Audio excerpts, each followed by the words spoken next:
بسم اللہ الرحمن الرحیم۔ السلام علیکم ناظرین، شوکت اشفاق آپ کا میزبان پاکستان ٹیلی ویژن ملتان سینٹر سے، اور ہمارا پروگرام ہے لاؤنج افیئرز۔ آج ہم نے لاؤنج افیئرز میں تعلیم کے حوالے سے بات کرنی ہے، اور تعلیم بھی جنوبی پنجاب کے بہت بڑے ایک انسٹیٹیوشن یعنی کہ اسلامیہ یونیورسٹی بہاولپور، اس کے وائس چانسلر محترم انجینئر پروفیسر ڈاکٹر اطہر محبوب، جو تغمہ امتیاز بھی ان کو ملا ہوا ہے، اور یہ جب سے انہوں نے یونیورسٹی کا یہ عہدہ سنبھالا ہے ان کو 2 سال ہو چکے ہیں۔ 2 سال میں انہوں نے کیا کیا یہ بات کریں گے۔ ان کے ساتھ ہمارے قریب ان کے بلکہ یہ کہنا چاہیے ہمارے بہت اچھے مہربان دوست شفقت عباس ملک، جو دراصل پروڈیوسر ہیں، اینکر پرسن بھی ہیں، نقاد بھی ہیں اور تجزیہ کار بھی ہیں۔ ملک صاحب، آپ بھی ہمیں انپٹ دیں گے پروفیسر ڈاکٹر اطہر محبوب کے حوالے سے کہ بلکہ اسلامی یونیورسٹی کے تو آپ پڑھے ہوئے بھی ہیں۔ جی سر، آپ پڑھے ہوئے بھی ہیں کیا؟ ڈاکٹر صاحب، آپ سے گفتگو کا ہم آغاز اس طرح کرتے ہیں کہ آپ اس خطے کے ایک بڑی جو تعلیمی ادارہ ہے اس کے وائس چانسلر یہاں آج سے 2-2.5 سال میرے خیال میں ہو گئے آپ کو یہاں تعینات ہوئے۔ جی، تو میں چاہوں گا کہ پہلے تو آپ بتائیں گے کہ آپ یہاں آئے کس طرح، اور پیچھے تھوڑا سا آپ کا بیک گراؤنڈ کیا تھا، اور اس میں ہی اگر تھوڑا سا اضافہ کرتے جائیں گے کہ میرے خیال میں اس کو بعد میں کریں گے کہ تمغہ امتیاز جو ہے وہ آپ کی ریزن کون سی تھی، کیونکہ آپ نے کافی ساری ریسرچ پہ بھی کام کیا۔ جی شوکت اشفاق صاحب، بہت بہت شکریہ۔ سب سے پہلے تو میں پاکستان ٹیلی ویژن کا شکر گزار ہوں، ملتان اسٹیشن والوں کا، کہ انہوں نے مجھے موقع دیا کہ میں آج آ کر نیشنل لیول پہ پبلک کے سامنے اپنی جو 2 سالہ کارکردگی ہے اس کو بھی پیش کر سکوں، اور اپنے جو ادارہ ہے اس کے حوالے سے جو وہاں پہ اچیومنٹس اور پروگریس ہیں وہ پبلکلی شیئر کر سکوں۔ تو آپ نے سب سے پہلے پوچھا کہ میرا یہاں تک کا جو سفر تھا، جی، اسلامیہ یونیورسٹی بہاولپور کا جو ایک مختصر سا چارج لینے سے پہلے، تو اس سے قبل میں 4 سال وائس چانسلر تھا Khwaja Farid university of engineering and information technology Rahim Yar Khan. وہ یونیورسٹی ہماری ٹیم نے اسکریچ سے ڈیولپ کی تھی، میں اس کا فاؤنڈنگ وائس چانسلر تھا۔ ہمیں بیسیکلی کھیت ملے تھے، اور ان کھیتوں کی جگہ پہ ہمیں ایک انجینئرنگ اور آئی ٹی یونیورسٹی بنانی تھی۔ ماشاءاللہ اس کا قد کاٹ کافی بڑا ہو گیا۔ جی الحمدللہ، اللہ تعالیٰ نے وہاں ایک ہمیں اچھی ٹیم جمع کرنے کی توفیق دی۔ پھر ہم نے ڈیولپمنٹ پروجیکٹ کیا، اور 6 بڑی بڑی ایکیڈیمک بلڈنگز اور دیگر سپورٹنگ انفراسٹرکچر، اور 4 سال ہی میں اس کو ہم تقریباً 10,000 اسٹوڈنٹس تک لے گئے، اور تقریباً 65 ڈفرینٹ ڈگری پروگرامز ہم نے شروع کیے۔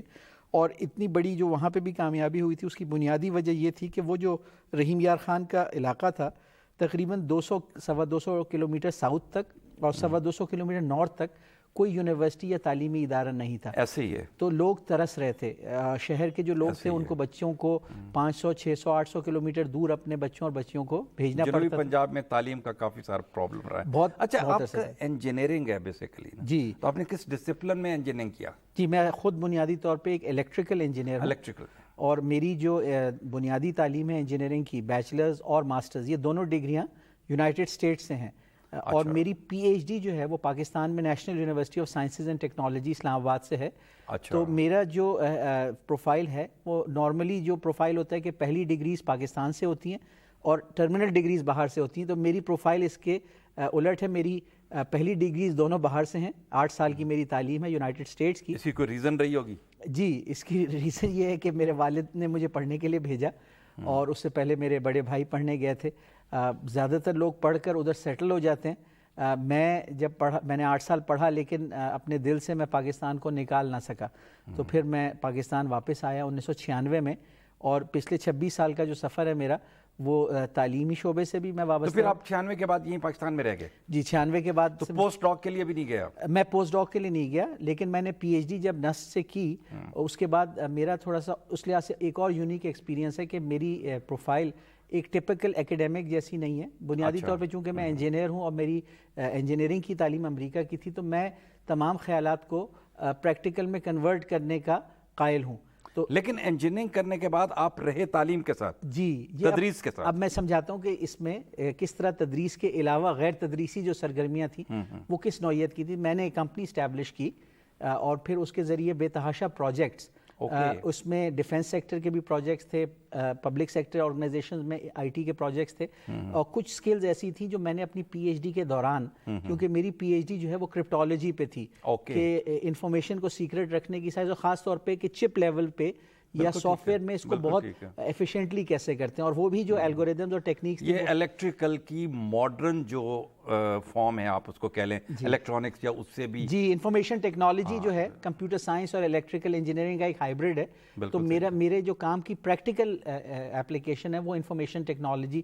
تو چونکہ میں اس میں ایک دسترس رکھتا ہوں اور جتنے تعلیمی اداروں کے ساتھ پچھلے 26 سالوں سے منسلک رہا ہوں پاکستان میں، ان کے اندر آئی ٹی ٹرانسفارمیشن کرنے کا بھی ایک اللہ تعالیٰ نے مجھے صلاحیت اور ایک ہنر دیا، اور یہی میں نے خواجہ فرید میں بھی جو کامیابی حاصل کی. خواجہ فرید میں کیسے پہنچ گیا؟ ہاں بالکل، خواجہ فرید یونیورسٹی کے لیے مجھے حکومت پنجاب نے جب سلیکٹ کیا تو ایک بڑا کمپیٹیٹو پروسیس تھا کہ پنجاب میں وائس چانسلرز کا ایڈورٹائزمنٹ آیا. میرے خیال میں ایک انہوں نے وہ بنایا تھا وائس چانسلرز فائنڈنگ کمیٹی. جی یہ ہر دور میں بنانی پڑتی قانون کے تحت سرچ کمیٹی، اور وہ والی جو سرچ کمیٹی جس کا آپ ذکر کر رہے ہیں خواجہ فرید یونیورسٹی والی، اس کو سید بابر علی جو لمز کے ہیں وہ ہیڈ کر رہے تھے، مراتب علی فیملی والے جو ہیں. جی تو میرے سرچ کمیٹی کے سامنے 3 انٹرویوز ہوئے تھے، اور ایک 3 لیول سرچ پروسیس سے جو فائنل تیسرا انٹرویو تھا وہ چیف منسٹر نے کیا تھا 3 کینڈیڈیٹس کے پینل کو ہر یونیورسٹی کے لیے، لیکن اس سے پہلے 2 شارٹ لسٹنگ انٹرویوز تھے. تو وہ پروسیس بھی تقریباً 6 مہینے چلا تھا، اور اس کے بعد جب مجھے سلیکٹ کیا گیا خواجہ فرید یونیورسٹی کے لیے تو مجھے گمان نہیں تھا کہ وہ یونیورسٹی فزیکلی ایگزسٹ نہیں کرتی. تو جب میں نے چارج لیا، چارٹر ہو چکا تھا، اس کا چارٹر پاس ہو گیا تھا اسمبلی سے، اور ایک PC1 منظور ہو چکا تھا، لیکن گراؤنڈ پہ کوئی کام نہیں ہوا تھا، یہاں تک کہ زمین تک فنڈ ایلوکیشن ہو گیا. فنڈ ایلوکیشن پروونشل لیول پہ ہوتی تو ایئر بائی ایئر ہے، لیکن وہ بالکل پہلے سال کی بالکل اس وقت ایلوکیشن ہوئی تھی جب مجھے وائس چانسلر کا چارج ملا. اور یہ ایک بڑا پازیٹیو ہے، یہ جنرل آپ نے زیرو سے سٹارٹ کیا. جی زمین پہ قبضہ لینے سے، وہاں رینجرز کا ونگ تھا، تو سب سے پہلے اس زمین کو رینجرز سے، ایگریکلچر ڈپارٹمنٹ سے اور ناجائز قابضین سے واگزار کرنے کا مرحلہ تھا. اس کو طے کرنا ایک ایسے ماحول میں جہاں پہ مکمل طور پہ سپورٹ نہیں ہوتی. لیکن اس یونیورسٹی کو آپ نے 4 سال بعد ظاہر ہے چھوڑ دیا. اس وقت مختصراً اس میں اسٹوڈنٹس کتنے تھے، اور پھر جب یہاں آئے تو یہاں کس طرح پہنچے؟ جی اس یونیورسٹی کا میں یہاں پہ اختتام کروں گا کہ ڈیولپمنٹ پروجیکٹ کا جو فیز 1 تھا وہ ہم نے تقریباً کمپلیٹ کیا، اور اس کا ریویژن سبمٹڈ تھا ہمارا. اسٹوڈنٹس تقریباً 10,000 تھے، اور جو پلان تھا جو حکومت کا اس میں چینج یہ تھا کہ ان 4 سال حکومت پنجاب کی طرف سے ہمیں وہ ایک ریکرنگ گرانٹ ہوتی وہ نہیں ملی. تو سنڈیکیٹ نے یہ فیصلہ کیا کہ آپ اس کو ایک سیلف سسٹیننگ یونیورسٹی بنائیں. تو کچھ رحیم یار خان میں مالی آسودگی بھی ہے اس خطے میں، وہاں پہ ایگری انڈسٹری بہت ہے، تو ہم نے بزنس بھی کافی ہے، بزنس کافی ہے، 100 سے زیادہ فلاور ملز ہیں، 1 درجن شوگر ملز ہیں. پھر میرے خیال ہے لوگ وہ جو ہیں نا رحیم یار خان کے یا بہاولپور کے، یہ لوگ جو ہیں یہ تھوڑا کوآپریٹو بھی ہیں. جی بالکل، بہت زیادہ فرینڈلی اور کوآپریٹو تھے. تو کمیونٹی کی مدد سے ہم نے اس یونیورسٹی کو اپنے پاؤں پہ کھڑا کر دیا کہ اس کو پبلک سیکٹر کی وہ ایک یونیک مثال ہے کہ جس کو جب آپ نے پاؤں پہ کھڑا کر دیا تو پھر آپ اسلامیہ یونیورسٹی میں آ گئے. جی تقریباً 4 سال جب میرے مکمل ہوئے تو پھر ایک دفعہ دوبارہ جب گورنمنٹ آف پنجاب نے اشتہار دیا، اس وقت تک خواجہ فرید یونیورسٹی کا اشتہار دوبارہ نہیں آیا تھا. تو جن یونیورسٹیز کا آیا تھا اس میں اسلامیہ یونیورسٹی بھی تھی، اور دوبارہ ایک سرچ کمیٹی پروسیس سے گزر کے ملٹیپل انٹرویوز سے مجھے سلیکٹ کیا گیا اسلامیہ یونیورسٹی بہاولپور کے لیے. اور میں نے 26 جولائی سن 2019 کو پھر چارج سنبھالا. اور اسلامیہ کا ایکسپیرینس ایک دوسری طرح کا یونیک ایکسپیرینس کہ ایک اتنا ٹریڈیشنل انسٹیٹیوشن ویل ڈیولپڈ. میں تقریباً 16واں وائس چانسلر تھا 1974 کے بعد، اور اگر 1925 سے دیکھا جائے 1974 میں چارٹر ہوا تھا، اور اس سے پہلے یہ انسٹیٹیوٹ جو ہے یہ تو سم ویئر میرے خیال میں کوئی 1926-25. جی بالکل، جامعہ عباسیہ کے طور پہ اسٹیبلش ہوا تھا، اور رئیس الجامعہ ہوتے تھے. اور 60s میں پھر اس کو ویسٹ پاکستان جامعہ اسلامیہ بنایا گیا تھا. اور پھر ایونچولی جو 1970s میں پیپلز گورنمنٹ تھی اس نے جب بہت ساری پبلک یونیورسٹی اسٹیبلش کی تھی تو اس میں اس کو بھی جامعہ ملتان کی ہم اثر ہے، دونوں ایک ہی گومل کی بھی بالکل ڈی خان. جی ایگزیکٹلی. تو آپ نے یہ جب یہاں چارج لیا تو اس وقت یونیورسٹی کی حالت کیا تھی، اور آج آپ کیا سمجھتے ہیں کہ آپ نے کتنی اپنی ایفرٹ پٹ کر کے اس کو کس بنیاد کے اوپر بہتر کیا؟ اچھا، بہت آپ کا سوال بہت ہی ایک ویلڈ سوال ہے، اور میں سب سے پہلے یہ کہنا چاہوں گا کہ I am standing on the shoulders of giants, یعنی ہم کندھوں پہ کھڑے ہیں جنات کے، بڑے بڑے دیو قامت لوگوں کے، کیونکہ ہمارے جو پریڈیسیسرز تھے جنہوں نے ڈے ون سے انسٹیٹیوشن کو اسٹیبلش کیا، تو وہ اس انسٹیٹیوشن کو ڈیولپ کرتے آ رہے تھے، اور ہر دور میں اس کے اندر جو ڈفرینٹ فزیکل انفراسٹرکچر یا ڈفرینٹ پروگرامز کی ڈیولپمنٹ وہ ہوتی رہی. تو اسلامیہ یونیورسٹی ایسی نہیں تھی جس طرح خواجہ فرید یونیورسٹی تھی، یہ ایک ویل اسٹیبلشڈ انسٹیٹیوشن تھا. لیکن ہوتا یہ ہے کہ ہر تھوڑے عرصے کے بعد 5 سے 10 سال کے عرصے میں کیا ہوتا ہے کہ جو انوائرمنٹ ہے وہ بہت چینج ہو جاتی ہے، اور چیلنجز جو ہیں وہ وقت کے ساتھ ساتھ ڈفرینٹ ہو جاتے ہیں. تو جب میں نے اسلامیہ یونیورسٹی کا چارج لیا تو کچھ بنیادی طور پہ اسلامیہ یونیورسٹی کو جو چیلنجز درپیش تھے، ان میں ایک چیلنج تو یہ تھا کہ انرولمنٹ جو تھی وہ تقریباً گر کے 13,000 اسٹوڈنٹس پہ آئی ہوئی تھی، جو کسی ایک زمانے میں 25,000 ہوتی تھی. ریزن کیا؟ ہاں، اس میں یہ تھا کہ درمیان میں کچھ یونیورسٹی ایڈمنسٹریشنز ایسی آئیں جنہوں نے محسوس کیا کہ آفٹرنون شفٹ جو ہے وہ اس کی کوالٹی اچھی نہیں ہوتی، تو اس کو بند کر دیا جائے. کچھ پروگرامز ہیں جن کی ایکریڈیٹیشن بڑی کاسٹلی ہوتی ہے، تو یہ پروگرامز ہمیں نہیں چاہیے، یہ بہت مہنگے پڑتے ہیں، اس سے یونیورسٹی کو فائنینشیلی انکم کم ہوتی ہے اور خرچہ اس پہ بہت زیادہ ہوتا ہے. اور پھر بہت سارے پروگرامز تھے جو سٹارٹ کیے جا سکتے تھے، جو فیکلٹی کی طرف سے پروپوزلز ایکیڈیمک کاؤنسلز یا بورڈ آف فیکلٹی میں پینڈنگ پڑے رہتے تھے، لیکن اس میں یہ تھا کہ بھائی ان کے لیے بلڈنگز نہیں موجود ہیں، تو اس لیے مطلب یہ وہی بات آپ کر رہے ہیں کہ جو ہمارا ایک تھوڑا سا نا ایک خاصہ بھی ہے کہ ہم نے کسی چیز کو نہیں کرنا تو ہم اس کے لیے کوئی نہ کوئی ایکسکیوز ڈھونڈ لیتے ہیں. ہمارے ساتھ شفقت عباس ملک صاحب بیٹھے ہوئے ہیں. شفقت عباس ملک صاحب، آپ اسی یونیورسٹی کے گریجویٹ ہیں، اور آپ نے کچھ عرصہ پہلے وائس چانسلر صاحب کے ساتھ ون آن ون گفتگو بھی کی تھی اور انٹرویو بھی کیا تھا، اور اس میں معاملات اس وقت ڈیفرنٹ تھے. آج 1 سال گزر گیا. بہت شکریہ شوکت صاحب. شوکت صاحب، جیسے آپ کو پتہ ہے کہ جو مادر علمی ہے اس کے ساتھ ہر کسی کی ایفیلیشن ہوتی ہے. میری نہیں، اگر آپ کسی یونیورسٹی سے پڑھے ہیں تو آپ کی ایفیلیشن ڈیفینیٹلی اس کے ساتھ کوئی شک و شبہ نہیں ہے. جس طرح آپ کے کنسرن اس انسٹیٹیوشن کے بارے میں ہوں گے ویسے میرے ہوتے تھے. بہت سارے وائس چانسلرز آئے، بہت سارے ڈیکیڈس وہ گزریں، اور ہم نے بڑا کلوزلی میں نے دیکھا اپنی یونیورسٹی کو، کیونکہ میری یونیورسٹی تھی. آپ کو پتہ ہے کہ میں لگی لپٹی نہیں رکھتا، میں فیکٹس بیان کرتا ہوں. آپ اچھے نقاد ہیں. نقاد نہیں ہوں، میں کوشش کرتا ہوں. میری جو یونیورسٹی ہے اس کی جو سب سے بڑی ریزنز تھی وہ معاشی طور پہ اس گراف بہت نیچے گر چکا تھا. یہ بات درست ہے، بالکل ایسا ہی تھا. اسٹوڈنٹ جیسے ڈاکٹر صاحب نے فرمایا بالکل نیچے ہو گئے تھے. 12,000 13,000 اسٹوڈنٹ تھے. فیکلٹی ممبرز کا پی ایچ ڈی لیول اور ریسرچ لیول وہ نہیں تھا جو ایک یونیورسٹی کا ہونا چاہیے، وہ نہیں تھا. اس کے بعد اوبیسلی جو پی ایچ ڈی ٹیچر ہوگا تو وہ اس طرح کے اپنا اسٹف نکالے گا. ایسے ہی ہے. آپ کا معاشی پلان نہیں تھا، اسٹوڈنٹ نیچے گر گئے تھے. آپ کا اکیڈیمک جو ٹیچرز تھے ان کا معیار نہیں تھا. اس کے جو سب سے زیادہ چیز تھی جو ہمیں نظر آ رہی تھی، پاکستان میں، دنیا میں کیا، پاکستان میں دور دور تک اس کی ریٹنگ نہیں تھی. 1 سال پہلے ڈاکٹر صاحب کو 1 سال ہو چکا تھا. مطلب موٹیویشن کر کے وہاں 30,000 سے زیادہ اسٹوڈنٹس ہو چکے تھے. معاشی حالات بہتر ہو چکے تھے. بچوں اور بچیوں کا جو پک اینڈ ڈراپ تھا، آپ اندازہ کریں کہ جو مضافاتی جو شہر تھے، یونیورسٹی کی اپنی پک اینڈ ڈراپ جو تھی، ریڈیس بڑھا دیا گیا. آپ خود سمجھ سکتے ہیں جو بچیاں نہیں ہاسٹل نہیں افورڈ کر سکتی. اور سب سے جو مجھے اچھی بات لگی ڈاکٹر صاحب، یہ نہیں کہ ڈاکٹر صاحب ساتھ بیٹھے ہیں، جو حقیقت ہے وہ حقیقت جو ہے وہ چھپتی نہیں ہے. ڈاکٹر صاحب کا ایک وین مجھے بہت آج بھی مجھے وہ میرے کانوں میں وہ گونجتا ہے، ان کے وہ الفاظ کہ میں اس دھرتی اور اس علاقے میں وہ سبجیکٹ پڑھاؤں گا جو پاکستان کی کسی بھی یونیورسٹی میں پڑھایا جا رہا ہے. اور مجھے خوشی ہو رہی ہے اس کے ڈسپلن بڑے ہیں. آپ کو ڈاکٹر صاحب مزید بتائیں گے. اچھا ڈاکٹر صاحب، یہ بلکہ انہوں نے ایک نئی ہمیں کیو دے دی. جی بالکل. کہ وہ کون سی ایسی چیزیں تھیں جو یہاں نہیں پڑھائی جا رہی تھیں، اور آپ نے وہ کورسز آفر کیے اور آپ کے اسٹوڈنٹس کی تعداد میں اضافہ ہوا. بلکہ اس سے پہلے یہ ہیں 3-4 کوشچن، لیکن اس کا جواب میرے خیال میں ایک ہی بنے گا کہ آپ نے فیکلٹیز کو کیسے راضی کیا کہ وہ یہاں آئیں؟ بالکل بالکل. اچھا، سب سے پہلے تو یہ ذہن میں رکھیں کہ اسلامیہ یونیورسٹی آف بہاولپور ایک قومی اثاثہ ہے، اور اس کی وجہ یہ ہے کہ اگر آپ انگلینڈ کو دیکھیں، یو ایس کو دیکھیں، وہاں دنیا کی ٹاپ یونیورسٹیز ہیں. اس وقت دنیا کی جو ٹاپ 10 ہیں وہ انگلینڈ اور امریکہ کی اکثریت ہے، اس میں 90% ہیں اور یہ ڈومینیٹ کرتے ہیں.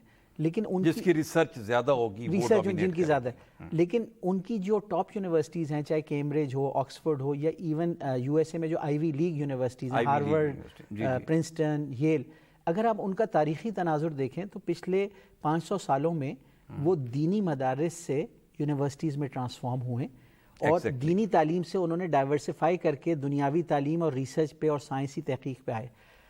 اسلامیہ یونیورسٹی آف بہاولپور بھی ایک دینی مدرسے کے طور پہ بنا تھا، اور یہ ایک سکسیس سٹوری ہے ہماری قوم کی کہ ایک دینی مدرسہ ہے وہ ایک جنرل پبلک یونیورسٹی میں جو کوشش کر رہی ہے کہ دنیا کی رینکنگز میں جائے اور پارٹیسپیٹ کرے.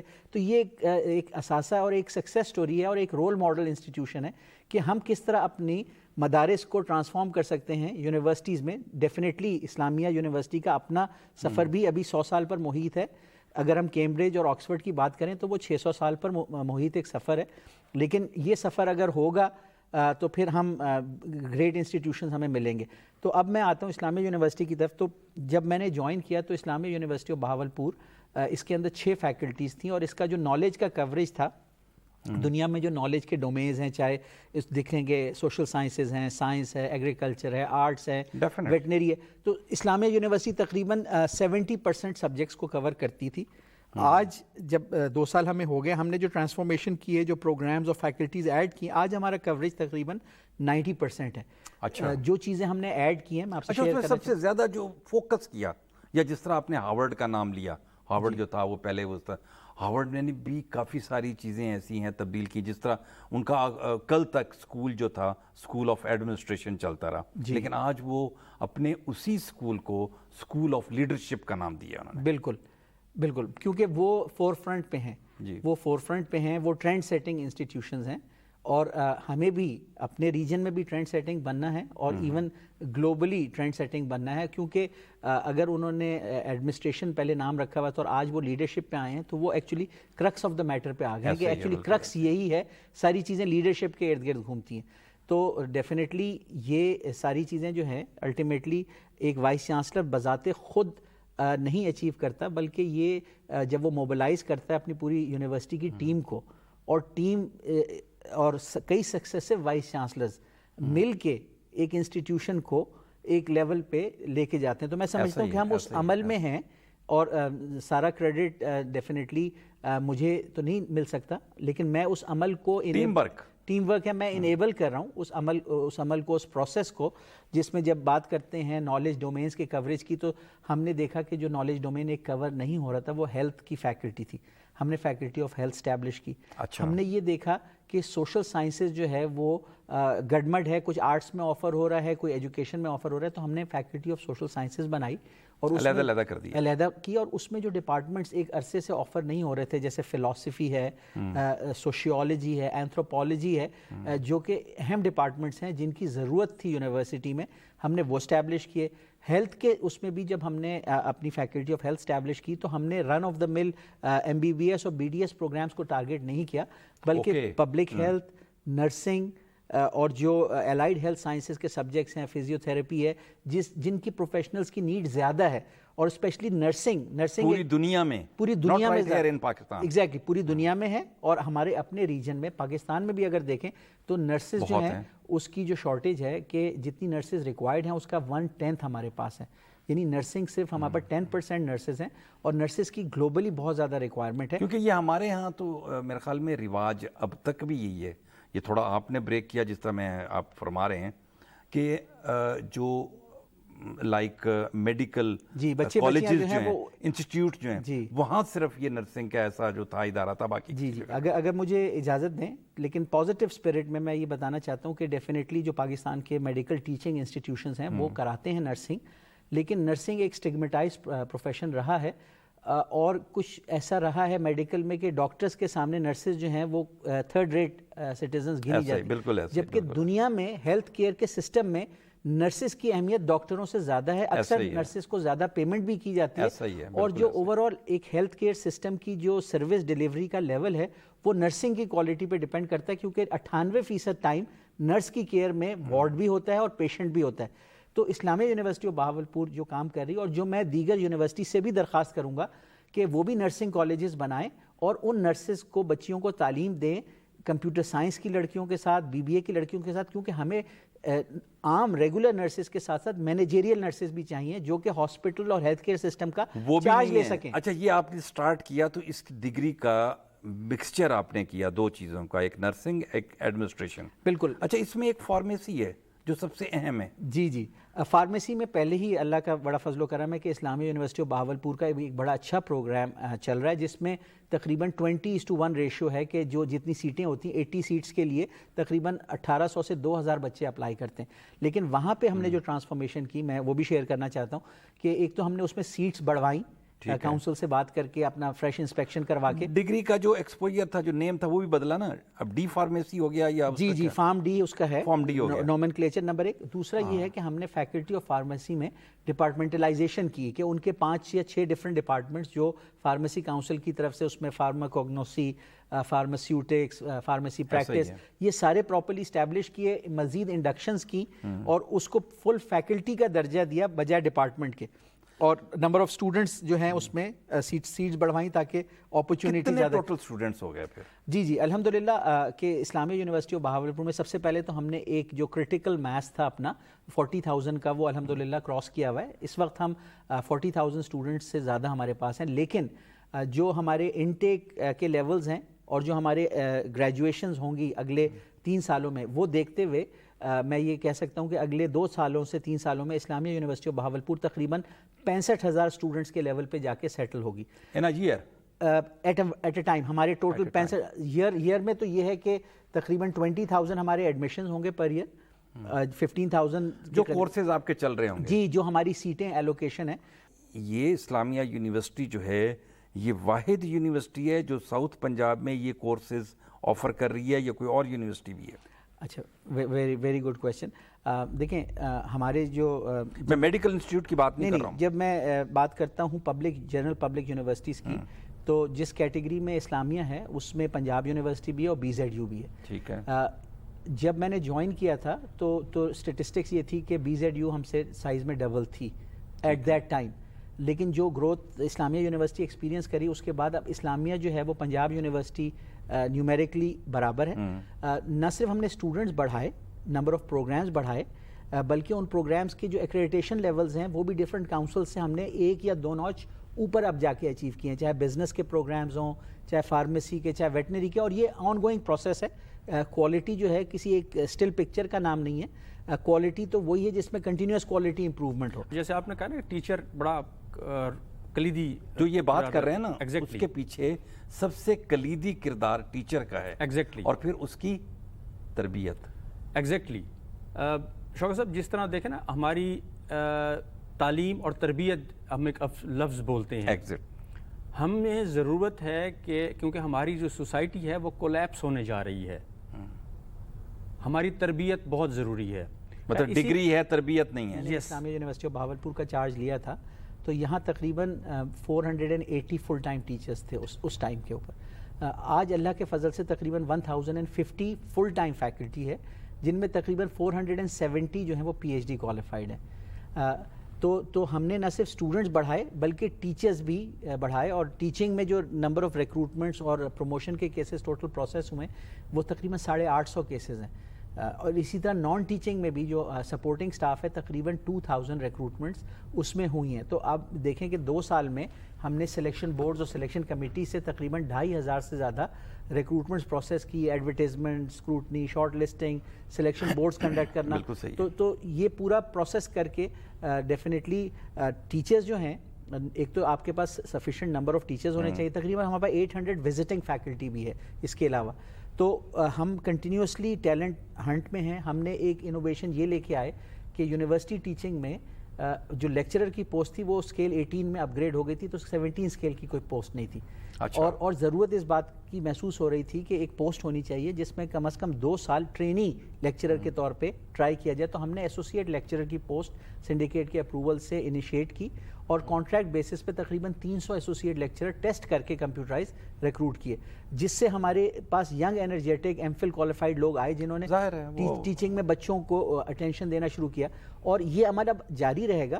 ساتھ میں ہم نے کانٹریکچوئل 2 ایئر PhD آن کانٹریکٹ تاکہ اس کو آزما لیا جائے، اور اگر وہ ایک اچھا ریسرچر اور ٹیچر ہے تو اس کو ریگولر کر دیا جائے تاکہ لائف لانگ اس کی امپلائمنٹ ہو جائے. ناظرین گفتگو جاری رہے گی کیونکہ اچھی اکیڈمک گفتگو ہو رہی ہے اور کافی ساری چیزیں ایسی ہیں جو ہمارے لیے نئی سامنے آ رہی ہیں اور ہم چاہتے ہیں کہ وہ چیزیں آپ تک پہنچیں. اور اس یونیورسٹی کا جو فیوچرسٹک پلانز ہیں اور جو اس کی رینکنگ حاصل کرنے کے لیے جتنا ہے کہ یہ تردد اور یہ کام کر رہے ہیں، میں سمجھتا ہوں کہ یہ وقت تھوڑا کم ہے. ہم اس پروگرام کو اگلے پھر اس کے لیے جاری رکھیں گے.